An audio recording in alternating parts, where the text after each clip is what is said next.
Hi, welcome back to Art and Soul. My name is Mike Severin. I'm so glad you could join me again today, and we're going to be starting a new painting tonight. I have absolutely, at this point, no idea what we're going to paint, but we'll go through it together. I've got a black canvas that we're going to be working on, and I'll go through that here in a little bit, but I just want to thank you for taking the time. I get comments every week, and it's really fun hearing from you, the viewer. Lets me know that people are watching, both here in Salem that get it here on Comcast, as well as those that see it on multiple different avenues, from YouTube to Vimeo and all sorts of different ones that are on there. So it's fun to hear from people around the country and around the world even. So that's really fun. So what we're gonna do here, I've got a canvas that it actually had a painting that was on it originally, actually left over from a wine and paint type of class. So it's got kind of a little bit of a background you can see there. I just threw some black gesso over the top of it. I didn't take a whole lot of care, but I wanted to give you an idea of what it would be like to work from a black canvas, because I've had a number of people that have been interested in that. So we're gonna do that tonight. We're gonna start out, like I said, I really have no idea where we're going with this painting, and so I always like to start at the sky, and we'll see where it goes from there. So I'm just gonna grab just some white, straight white, and I'm gonna put a big glob of it here in the middle, and a lot of people think I'm crazy when I go in to start doing a show like this without having any idea, but I do this often in the studio at home as well. Maybe I'll sit down and not have a clue what I'm gonna do, but I'll just start putting colors together, and you never know. It's kind of fun to see what happens on the canvas. So I've just picked up some alizarin crimson, and I'm gonna throw in a little bit of that here. And maybe I'll grab a little bit more and throw in some of that here. Actually, that was rose red on that side. So we'll grab some of that and throw it back over here. And I'll grab some alizarin crimson. I didn't go through my palette, and I'll do that here in a second so you know what I'm doing. And maybe we'll throw some of this blue up here in the corners, and I'm using actually this is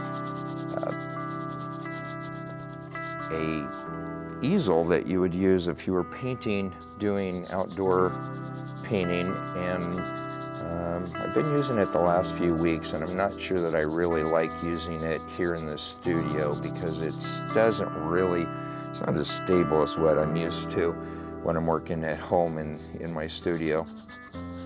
So hopefully it's not shaking around too badly for you. So I've just thrown some of those colors, the blues there in the corners and down the sides, some alizarin crimson with some rose red thrown in with our white in the middle. And now what we're gonna do is we're just gonna grab some more of that white, and I'm gonna put it down here. And I haven't changed out my brush at all. This is still the same brush that I was working with. I haven't cleaned it. So when I grabbed that white, because there was blue on the brush, it started mixing with the white. And you're going, wow, that looks like a mess he's got going there.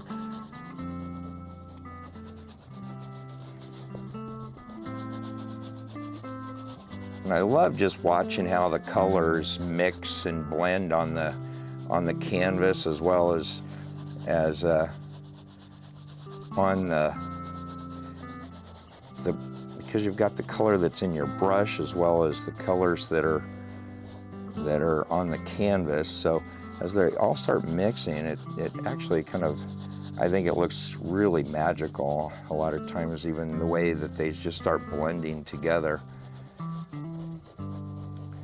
And I'm just going to now just fade that white out a little bit.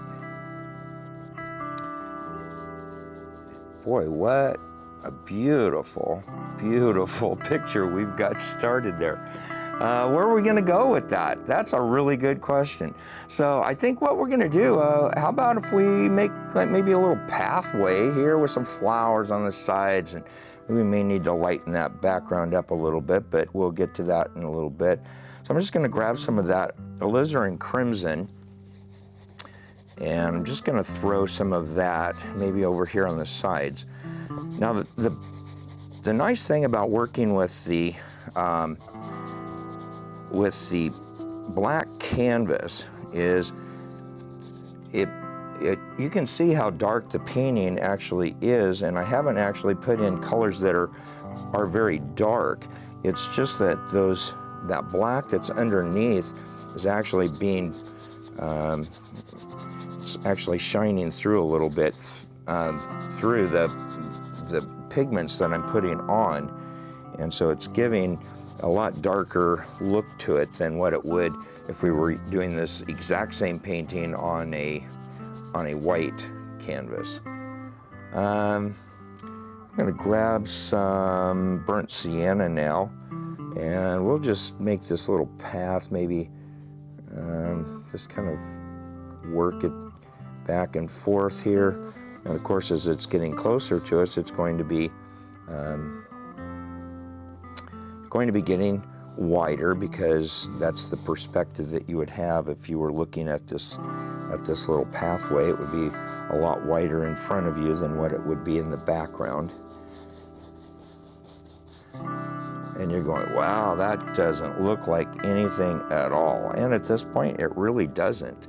So it's more of a real abstract look to it, actually, in many ways. And I'm bringing in some greens now, just bringing them up to that alizarin crimson, as well as over here to the pathway. And again, if you've noticed, I still have yet to clean my brush out. And that drives a lot of people crazy, but it really, I love doing it just because of the effects that it gives you on the canvas. And that's the reason why I do it. And this green that I'm using, just so you know, is a phthalo green. And I like the phthalo blue and the phthalo green. They really make some beautiful colors when the whites, when you start bringing in white into them. So I'm just kind of bringing some of that green over, even across the pathway a little bit. Maybe there's some grass that might be across this little dirt path. And I want to bring out this alizarin crimson a little farther out.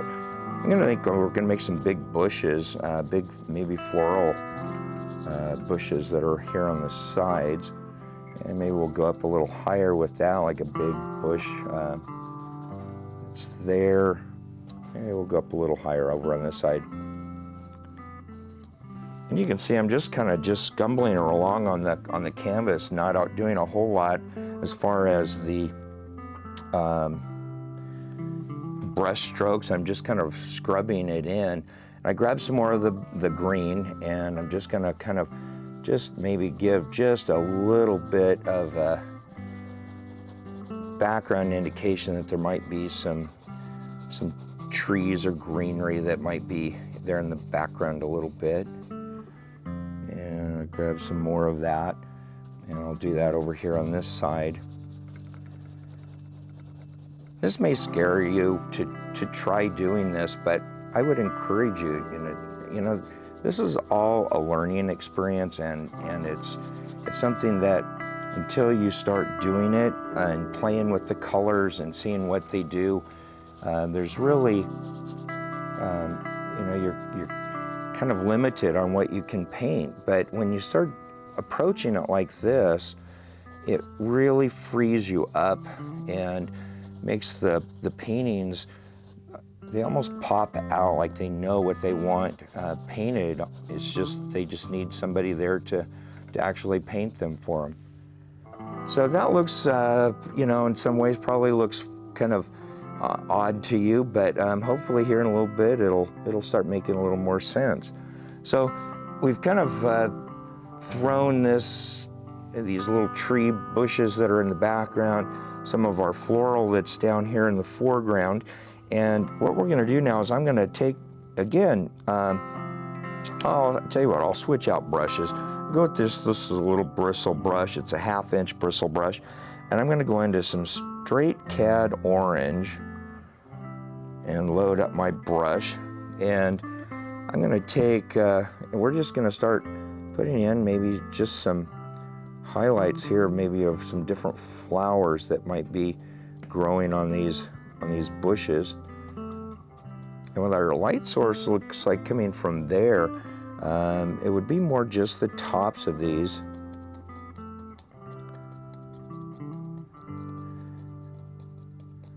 And just by that little tapping, it looks like there's little flowers that are in blossom there.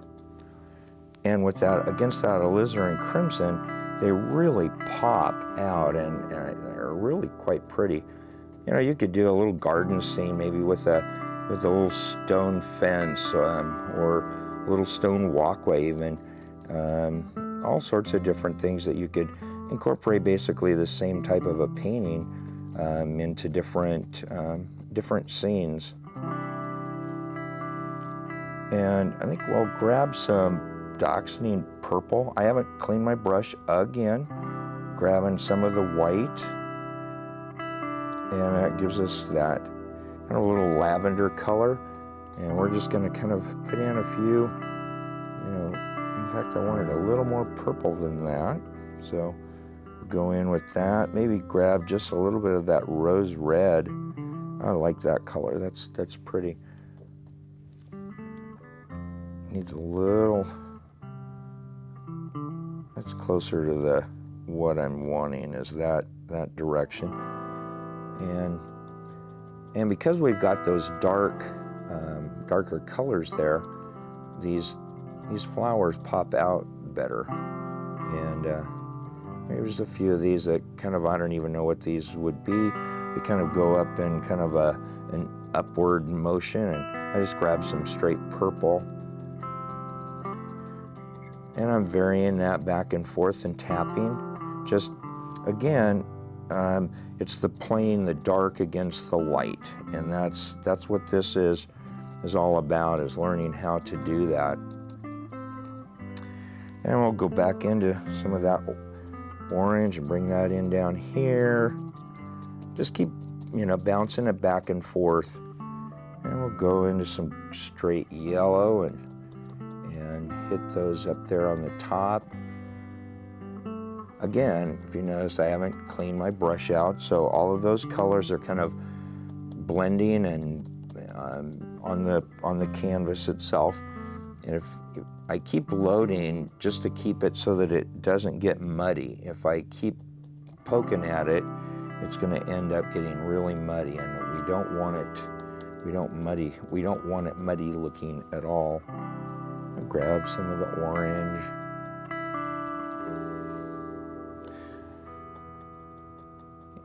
And just by doing this, you can see it just really makes really quickly this nice little patch of flowers that are over here on the side of the pathway. And we'll kind of go over here and do the same thing.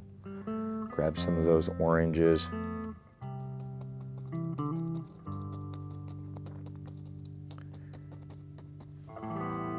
It's been fun doing this show.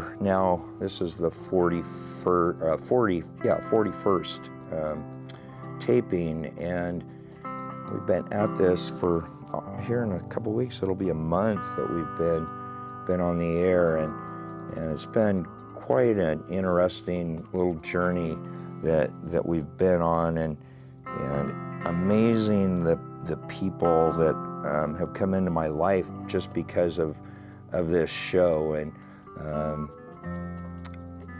you know, people not just here in Salem, but from literally around the world. In fact, I was pretty excited because I found out a few days ago that a friend from overseas has some family that lives up in Seattle and is going to be here in the United States for for about 2 weeks, and she's going to come and spend a few days in Salem, so I can show her around and probably end up doing some painting in the studio, as well as doing some sightseeing with her. That'll be kind of fun. But you know, had the show not happened, I would have never met her, as well as many other ones. There's so many stories that I could tell you. It's been really fun to be a part of, and again, if it wasn't for CCTV here and this opportunity, none of that would have happened. And so for that, I'm really grateful. It's really fun to hear people when I get comments that come in, emails and things. It's always fun to hear, and most of them, there's a lot of them like the painting and talk about the painting, but so many of them talk about the inspiration part of the show, and that they look forward to me each week because it kind of gives them a positive thing to look forward to in their week, which is really exciting. That's what this is kind of all about. I like hearing that type of thing. So we've got kind of this little pathway that's coming in. I think I'd like to have maybe some more light where it's hitting on the grasses that are coming across there. So I'll take, I'm just gonna grab my big 3-inch brush. And a lot of people they just don't like it when I pull it out because they can't do it themselves. But just with practice, I think you'll find that it'll come easy for you and you'll like doing it. So means our light sources here, we want to kind of make this where the light is really hitting maybe a few spots across. And as we're coming down, maybe it's a little less. And you can see with as dark as what that background is, it really pops those colors out with that yellow. And if it's too much for you, if it's too strong, you can just come back in and just dab, and that's what I'm going to do. Coming down, it just kind of makes it look more grass-like, if that makes sense. And just that tapping, and you can, keep tapping as much as you want, and it'll actually, the more you tap, the softer those colors become. So you can make that as strong and bold as you like, or as soft and subtle as you would like. That's a little strong actually right there, so we'll just kill it down a little bit. And if you notice, we've still got all of those darks that are in there, which really make that pop out even more so than what it would if we were, again, working on a white canvas. So we've got kind of some nice little grassed area with a little path that goes down the middle, some flowers here that are on the sides, and we can develop those some more if we wanted to. I want to take and really make this pathway maybe where it's just popping a little more. So I'm just grabbing some titanium white, and remember we've got the alizarin or the burnt sienna here on our canvas. So just by taking just some strokes back and forth, a few spots here and there, it just kind of makes some highlights maybe of the different variations in the soil there. And I just grabbed some more of the burnt sienna as I was talking, and I forgot to go through the colors. I'll do that right after I get done with this little section of the path.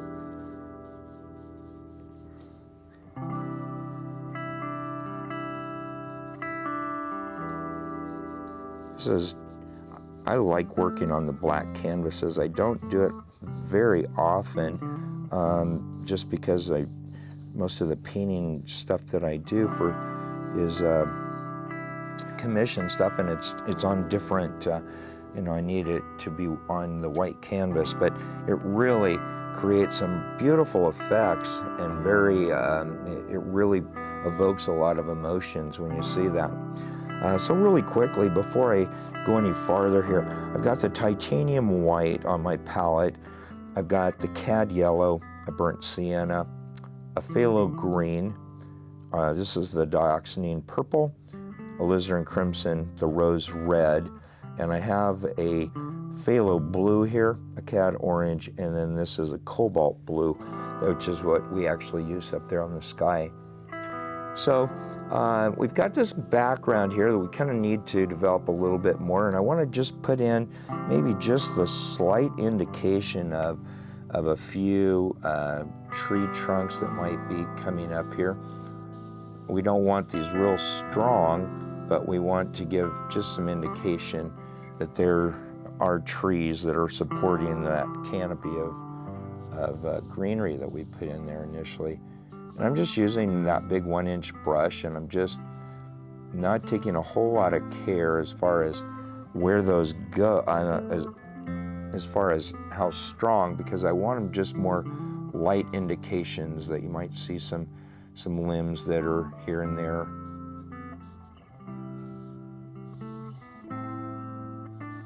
Go in different directions here. A few little might be coming up here in the foreground a little closer.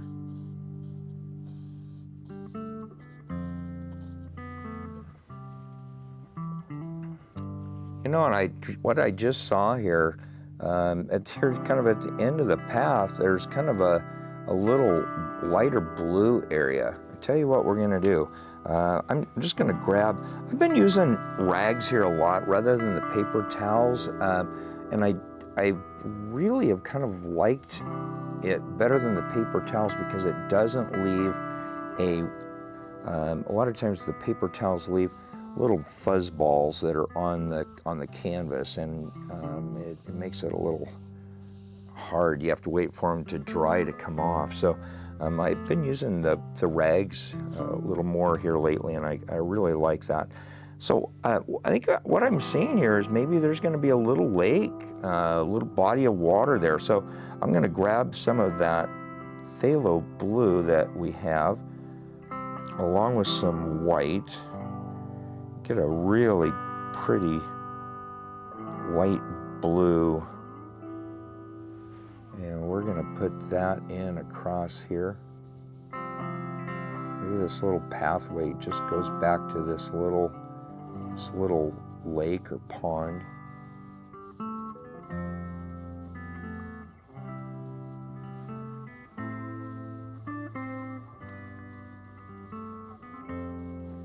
I just went back and forth there. I'm gonna grab now just some straight white and just bring in some highlights back and forth across there.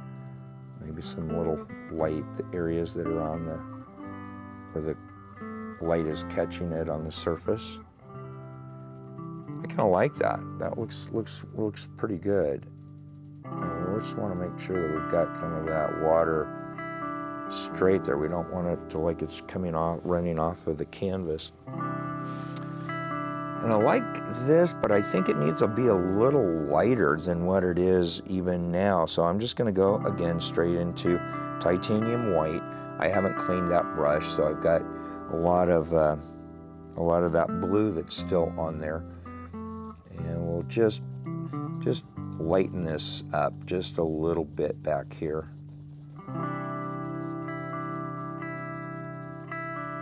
You know, again, this is, I say this almost every week, and I don't mean to beat it, but at the same time, you know, it's your painting. So if there's something that you see that you want to do, you know, do it. Like I said, you know, this painting, we just started this in and had no idea where we were going to go with it. But, you know, it kind of developed itself, and that's the fun part of this is just seeing what happens with the painting as it progresses. And as I was talking there, I just sort of was grabbing some different paints because I think I want some, maybe some, that's still too strong. I just want to lighten this up. Maybe there's something going on in the background, maybe some of these little bushes that might be, or trees or hills or whatever you want to call it, that might be back here in the background. Again, really subtle. We don't want it real dominant because it's kind of a nice background.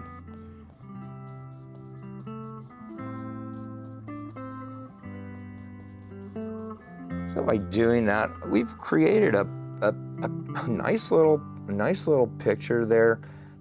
Very quick, very easy to do. I'm actually really happy with this portion down below. If we had more time, I'd develop this up above a little more. And if you want to do that at home, feel free to do that. But at least it gives you some ideas that working on these black canvases can be a lot of fun and enjoyable. So don't be afraid to experiment. And you can just buy the black gesso, or even just use the black oil paint if you wanted to, and cover it up. Gesso's a whole lot cheaper, but it's kind of a nice little nice effects that you can get with the black canvas that you could never attain with the white canvas. So anyway, we'll leave that one for now, and next week we'll try something different. In fact, I'm really considering doing some sort of a bird next week, and I'm not sure yet what kind, but we'll figure that out between now and then. Thank you. I really, again, appreciate you watching every week, your comments, and it's really exciting to know that I'm having an impact in people's lives through the show. You never know in your own life, whether you're standing behind the checker, maybe you're a checker at Walmart, you don't know who's going to come through your line each day, that the words that you say to them might impact them and make their day. Don't belittle the fact those people that you meet. You may think that your part in their day is insignificant, but it might be something that in their life they're really looking forward to. Maybe when they're going to Walmart, they're going, oh man, I hope she's there working today, or I hope he's there working today. You never know what kind of an impact that you're having on people's lives around you. Don't take that for granted. And so even though you might be having a hard day yourself, just that little bit of encouragement or smile to someone might definitely have an impact on their day or on their life. Just like the people that I've had the incredible blessing of meeting through this show. They have helped me, encouraged me, supported me, made me feel good because I've been able to help them and encourage them, support them as well. So it's a mutual thing. When you give out love, you give out support, hope, and joy, and blessings, that comes back in. So when you sow it, you reap. Thank you again for joining me. I look forward to seeing you next week here on Art and Soul. And this week, be inspired, do something creative, and always be blessed. Till then, see you next week.